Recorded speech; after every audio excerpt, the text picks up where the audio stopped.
আমি আর আমার স্ত্রী দাঁড়িয়ে আছি, আমার এক বন্ধু এসে আমাকে যদি বলে দোস্ত কেমন আছিস, গায়ে হাত দিয়ে হোক, দোস্ত তোর ঘড়িটা তো খুব সুন্দর, তোর চশমাটা, তোর টুপিটা তো খুব সুন্দর, তোর কোটিটা তো খুব সুন্দর। ক্লাসমেট বন্ধু এটা বলতেও পারে, এটা খুলে নিয়ে গায়ে দিতেও পারে, আমার সঙ্গে ইয়ার্কি করতে পারে। পারে কি পারে না বলেন? পারে কি পারে না?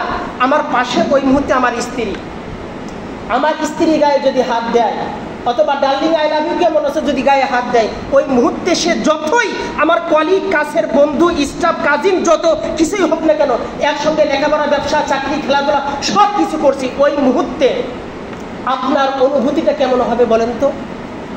আপনাকে ও এমনি ছাড়িয়ে দিবেন না, ও মোটামুটি একটা শিক্ষা হালকা পাতলা দিবেন ওই মুহূর্তে? বলেন কিল ঘুষি থাপ্পড় ওই বন্ধুকে আপনিও মারবেন কেন?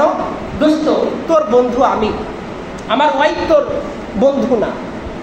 তুই আমার সঙ্গে ইয়ার্কি করতে পারিস, গায়ে হাত দিতে পারিস, গালাগালি করতে পারিস, আমার স্ত্রী গায়ে হাত দিছিস, এটা আমি সহ্য করতে পারি।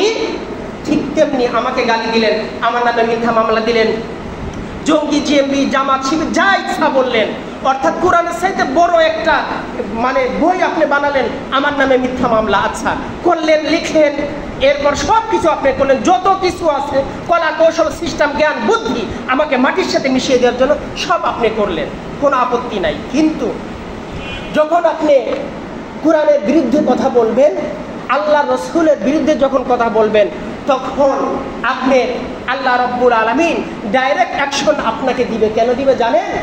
এতদিন তুমি বলেছ নায়েবে নবীদেরকে আমি কিছু বলি নাই, কিন্তু তুমি কোরআনের গায়ে হাত দিয়ে ইসলামের বিরুদ্ধে কটূক্তি করে আল্লাহ রসুলকে গালি দিয়ে তুমি পার পাবা, আর আমি মহান মালিক বসে বসে দেখব, তোমার শাস্তি দুনিয়াতে দেব না।